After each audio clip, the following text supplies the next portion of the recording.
Hi everybody, this is Mrs. Gender, and sometimes I take videos and post them with my posts because I'm more of a watch and learn person than kind of reading things I tend to check out. So I like to give multiple options for my students and parents just to keep up with everything that we're doing.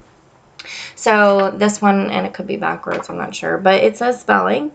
And I wanted to give a quick kind of summary about spelling, especially since with the hurricane, everything got interrupted. We have a spelling list, and on the top part will be your student spelling words, and on the bottom part will be their spelling/vocabulary. If there's a word on the bottom of that list that's not featured on the top, they are not accountable for spelling that on their assessment. They will be held accountable for all vocabulary words to recognize the definition. So there'll be a section where they have the definitions and they have to match it with the appropriate vocabulary word.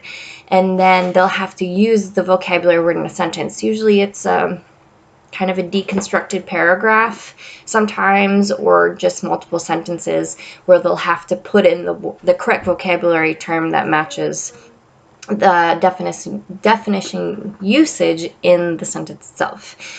So that's what the spelling tests look like. I will call out the words multiple times, use it in a sentence. I'll repeat words just in general, so the kids can do their best and making sure that they are representing what they have learned. The first day that we get the list, I'll always make sure that I go over the rule, we'll practice it, we'll deconstruct, look at syllables, talk about other spelling words that may not be on the bottom that they may not know the definition of, in order to help that's my husband with a garage, to make sure that they feel comfortable with those words when they go to use them in sentences. As far as the homework's concerned, typically Mondays 3 times each, and I have a certain way that the paper gets set up. I do set up the paper with the students for about the first month, but if the students need to reference it, those examples are in the Google Classroom, and I've shown them how to access that as well. Typically Tuesdays, sailboats. Again, I'll set up and do a couple examples for about the first month, and then the students can reference them in the classroom. Then we go into sentences, usually split between Wednesday and Thursday. That's usually the general structure of how I do it.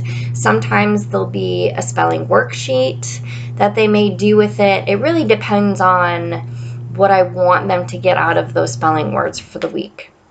This week that went home tonight specifically, and for the next few days they're going to be working on their spelling boxes. Usually we do them in class. You may see 1 or 2 go home, especially if they didn't finish it during their class time, where they have the word, they'll have to create a definition for it, to use it in a sentence, draw an illustration that reflects their understanding of the word, and then list 2 or more synonyms, antonyms, pick apart whether it has a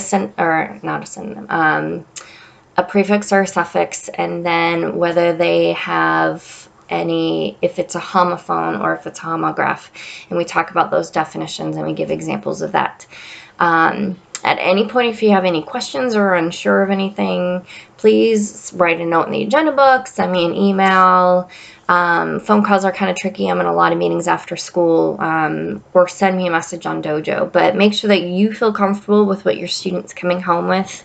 They should, but if you're getting mixed messages and you're not 100% sure, just please ask.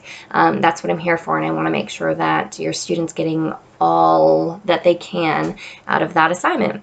So again, that was spelling. I think I pretty much covered it all. But if anything changes, I'll let you know. And if you have any questions, please let me know. Thank you.